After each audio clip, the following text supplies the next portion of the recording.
കിഷ്കിന്ധാകാന്ഡം എന്ന സിനിമയുടെ ഡീറ്റെയിൽസ് ആണ് ഈ വീഡിയോയിലൂടെ പറയുന്നത്. ഈ സിനിമ കണ്ടിട്ടില്ലാത്തവർ സിനിമ കണ്ടതിന് ശേഷം മാത്രം ഈ വീഡിയോ കാണാൻ ശ്രമിക്കുക. സിനിമയുടെ പോസ്റ്ററിലും ട്രെയിലറിലും ടൈറ്റിലിനൊപ്പം ഒരു ക്യാപ്ഷൻ കൊടുത്തിട്ടുണ്ടായിരുന്നു. A tale of 3 wise monkeys, ബുദ്ധിമാന്മാരായ 3 കുരങ്ങന്മാരുടെ കഥ. 3 വൈസ് മങ്കീസ് എന്നത് ഒരു ജപ്പാനീസ് പഴഞ്ചൊല്ലിന്റെ പിക്ചർ റെപ്രസെന്റേഷൻ ആണ്. തിന്മ കാണരുത്, തിന്മ കേൾക്കരുത്, തിന്മ പറയരുത് എന്നർത്ഥം വരുന്ന കണ്ണുകളടച്ച മിസാരു, ചെവികളടച്ച കിക്കസാരു, വായ പൊത്തിപ്പിടിച്ച ഇവസാരു എന്നിങ്ങനെയാണ് 3 വൈസ് മങ്കീസുകളുടെ പേരുകൾ. സിനിമയിൽ ആസിഫ് അലിയുടെ കഥാപാത്രമായ അജയൻ ആ കുടുംബത്തിൽ നടന്നതും നടക്കുന്നതുമായ കാര്യങ്ങളെ കണ്ടില്ലെന്ന് നടിച്ച് അതെല്ലാം മനഃപൂർവ്വം ഒഴിവാക്കുന്ന ഒരാളാണ്. അതുകൊണ്ട് തന്നെ മിസാരുവിനെ പോലെ ജീവിക്കുകയാണ് അജയൻ. എന്നാൽ അജയന്റെ രണ്ടാം ഭാര്യയായി ആ വീട്ടിലേക്ക് വന്ന അപർണ മറ്റുള്ളവർ പറയുന്ന കാര്യങ്ങൾ പൂർണ്ണമായും വിശ്വസിക്കാതെ തന്റേതായ രീതിയിൽ സത്യം അന്വേഷിക്കുകയും കണ്ടെത്തുകയും ചെയ്യുന്നത് ചെവി പൊത്തിപ്പിടിച്ച കിക്കസാരുവിനെ പോലെയാണ്. കണ്ടെത്തിയ സത്യങ്ങൾ ആരോടും പറയാതെ ജീവിക്കുന്ന വായ പൊത്തിപ്പിടിച്ച ഇവസാരുവാണ് അപ്പുപിള്ള. ഇങ്ങനെ ഈ 3 കഥാപാത്രങ്ങളെയും 3 വൈസ് മങ്കീസിനെ പോലെ കൃത്യമായി ഡയറക്ടർ ഡീറ്റെയിൽ ചെയ്തിട്ടുണ്ട്. ആസിഫ് അലിയുടെ കഥാപാത്രമായ അജയൻ ഫോറസ്റ്റ് ഡിപ്പാർട്ട്മെന്റിലാണ് വർക്ക് ചെയ്യുന്നത്. ഈ ഷോട്ടിൽ ഫോറസ്റ്റ് ഡിപ്പാർട്ട്മെന്റിന്റെ കലണ്ടർ ഭിത്തിയിൽ തൂക്കിയിട്ടിരിക്കുന്നതായി കാണാം. അപ്പുപിള്ളയെ ആദ്യം കാണിക്കുമ്പോൾ ഒരു ബുക്കിനെ ഫോക്കസ് ചെയ്താണ് ആ സീൻ തുടങ്ങുന്നത്. മൈക്കിൾ വുഡിന്റെ സ്റ്റോളൻ ചിൽഡ്രൻ എന്ന ബുക്കാണത്. ഒരു കുട്ടിയെ കാണാതാകുമ്പോൾ ഡിറ്റക്റ്റീവ് ചീഫ് ഇൻസ്പെക്ടറായ മെറ്റിൽഡ ഡാർക്ക് അത് അന്വേഷിക്കുന്നതും അവരുടെ സൈക്കോളജിക്കൽ സ്റ്റേറ്റ് പറയുന്ന രീതിയിലുമായിട്ടാണ് ആ ബുക്കിൽ നരേറ്റ് ചെയ്തിരിക്കുന്നത്. ഈ സിനിമയുടെ കഥയും അതേ രീതിയിലാണ് തുടർന്ന് അങ്ങോട്ട് പോകുന്നത്. ഈ സിനിമയുടെ പ്ലോട്ട് ഈ ബുക്കിലൂടെ ഓഡിയൻസിന് ആദ്യം തന്നെ കാണിച്ചു തരികയാണ് ഡയറക്ടർ. ജഗദീഷ് അവതരിപ്പിച്ച സുമദത്തൻ എന്ന കഥാപാത്രം പണ്ട് നക്സലായിരുന്നെന്നും കയ്യിലിരുന്ന് ബോംബ് പൊട്ടി എന്നും പറയുന്നുണ്ട്. അതിന്റെ പാടുകൾ സുമദത്തന്റെ കയ്യിൽ ഇപ്പോഴും കാണാൻ കഴിയും.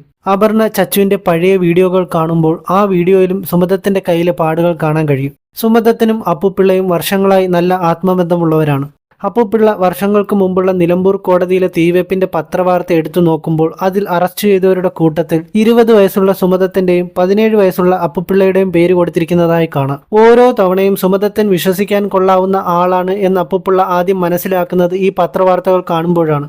തുടർന്ന് സുമദത്തനെ പോയി കാണുകയും സുമദത്തൻ വഴി കുരങ്ങൻ വെടിയേറ്റ് മരിച്ച ദിവസത്തെ കാര്യങ്ങളും ചച്ചുവിന്റെ കാര്യങ്ങളും ചോദിച്ചറിയുകയും അന്നേ ദിവസം അജയന്റെ ആദ്യ ഭാര്യയായ പ്രവീണയുടെ ട്രീറ്റ്മെന്റിന് അവർ പോയിരുന്നോ എന്നറിയാൻ ഹോസ്പിറ്റലിൽ പോയി പഴയ ബാക്കപ്പ് ഫയൽ ചോദിച്ചു വാങ്ങുന്നതായും കാണിക്കുന്നുണ്ട്.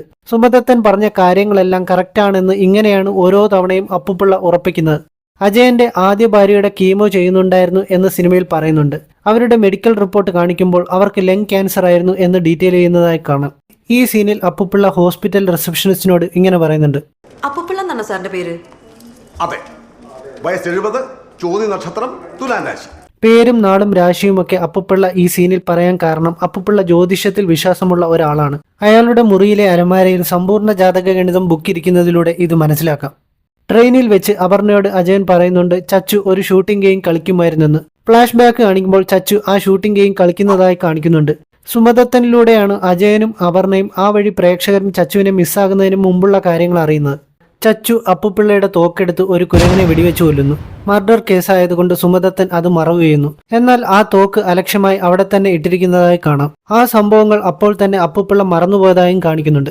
മറവി പ്രശ്നം മൂലം അപ്പുപിള്ള ആ തോക്ക് ശ്രദ്ധിക്കാതെ പോയതുകൊണ്ടാണ് ചച്ചുവിന് വീണ്ടും ആ തോക്ക് കിട്ടുന്നതും പിന്നീട് അമ്മ പ്രവീണയുമായുള്ള പിടിവലിക്കിടെ ചച്ചു വെടിയേറ്റ് മരിക്കുന്നതും. ഈ സീനിൽ അപ്പുപിള്ള ചച്ചുവിനെ അടിക്കുന്നതിനിടയിൽ സുമദത്തനോട് പറയുന്നുണ്ട്, പൂട്ടിക്കിടന്നതിന്റെ പെട്ടിന്നാ ഇവന് തോക്കെടുത്തോണ്ട് വന്നത്, അതോ മാറ്റിവെച്ച കാട്ടിച്ചെടുത്ത് ട്രിഗർ ലോക്ക് സസ്പെൻഡ് ചെയ്തിട്ടാണ് ഷൂട്ട് ചെയ്തത്. എങ്ങനെയാണ് ചച്ചുവിന് ഈ ചെറിയ പ്രായത്തിൽ തന്നെ ഗണ്ണ് യൂസ് ചെയ്യുന്ന ഈ ഹോൾ പ്രോസസ്സ് മനസ്സിലാവുന്നത്? ഷൂട്ടിംഗ് ഗെയിം കളിക്കുന്ന ചച്ചുവിന് ഗണ്ണിനോട് ഒരു ക്രേസ് എന്തായാലും ഉണ്ടായിരിക്കും. എന്നാൽ ഗെയിം കളിച്ചതുകൊണ്ട് മാത്രം റിയൽ ലൈഫിൽ ഗണ്ണ് യൂസ് ചെയ്യാൻ കഴിയണം എന്നില്ല. ഒരുപക്ഷെ സുമദത്തൻ വഴിയായിരിക്കാം ഗണ്ണ് യൂസ് ചെയ്യാൻ ചച്ചു പഠിച്ചത്. പണ്ട് ബോംബൊക്കെ നിർമ്മിച്ചിരുന്ന സുമദത്തന് തോക്ക് ഉപയോഗിക്കുന്നത് എങ്ങനെയാണ് എന്നറിയാൻ കഴിയും. ചച്ചുവിന്റെ ബോഡി പ്രായമായ അപ്പുപിള്ളയ്ക്ക് ഒരിക്കലും ഒറ്റയ്ക്ക് മറവ് ചെയ്യാനും തെളിവുകൾ നശിപ്പിക്കാനും സാധിക്കില്ല. ഒരുപക്ഷെ റൂം വൃത്തിയാക്കാനും ചച്ചുവിന്റെ ബോഡി മറവ് ചെയ്യാനും അപ്പുപിള്ള സുമദത്തന്റെ സഹായം തേടിയിട്ടുണ്ടാവും. മിക്കവാറും സുമദത്തൻ ബോഡി മറവ് ചെയ്യാൻ പോയപ്പോൾ മുറി വൃത്തിയാക്കിയതും തോക്കെടുത്ത് മാറ്റിയതും അപ്പുപിള്ള ആയിരിക്കാം. എന്നാൽ ഈ കാര്യം പുറത്തറിഞ്ഞാൽ സുമദത്തനും പിടിയിലാവും. അതായത് ചച്ചുവിന്റെ ബോഡി എവിടെയാണ് എന്നറിയുന്ന ഒരേ ഒരാൾ സുമദത്തനായിരിക്കും. അതിനാൽ അപ്പുപിള്ള പറഞ്ഞ പോലെ ആർക്കും വേണ്ടാത്ത ഒരു സത്യമായി അത് എരിഞ്ഞു തീരട്ടെ. 2021 ഫ്ലാഷ് ബാക്ക് കാണിക്കുമ്പോൾ ആ വീടിന്റെ മുറ്റത്തുള്ള മണി പ്ലാന്റ് ചെടി ചെറുതാണ്. എന്നാൽ പ്രസന്റിലെ 2024 വീട് കാണിക്കുമ്പോൾ ആ ചെടി വളർന്നു വലുതായിരിക്കുന്നതായും കാണാം. ഒരു സിനിമ റിലീസാവുന്നതിന് മുമ്പ് വരെ അത് ഡയറക്ടറുടെയും സ്ക്രിപ്റ്റ് റൈറ്ററുടെയും മാത്രമാണ്. എന്നാൽ സിനിമ ഇറങ്ങിക്കഴിഞ്ഞാൽ അത് പ്രേക്ഷകരുടേതാണ്. അവിടെ പല ഇന്റർപ്രിട്ടേഷൻസും എക്സ്പ്ലനേഷൻസും ഉണ്ടാവും. അത് തന്നെയാണ് ഇതുപോലുള്ള മിസ്റ്ററി സിനിമകളുടെ സംവിധായകരും എഴുത്തുകാരും ആഗ്രഹിക്കുന്നത്. ചച്ചുവിന്റെ ബോഡി മറവ് ചെയ്തിരിക്കുന്നത് എവിടെയാണ് എന്ന ചോദ്യം പ്രേക്ഷകർക്ക് കൊടുത്തുകൊണ്ടാണ് സിനിമ അവസാനിക്കുന്നത്. ചച്ചുവിന്റെ ബോഡി മറവ് ചെയ്തിരിക്കുന്നത് തീ കത്തിക്കുന്ന സ്ഥലത്തോ അല്ലെങ്കിൽ അവരുടെ വസ്തുവിന്റെ അതിർത്തിയിലോ ആയിരിക്കാം.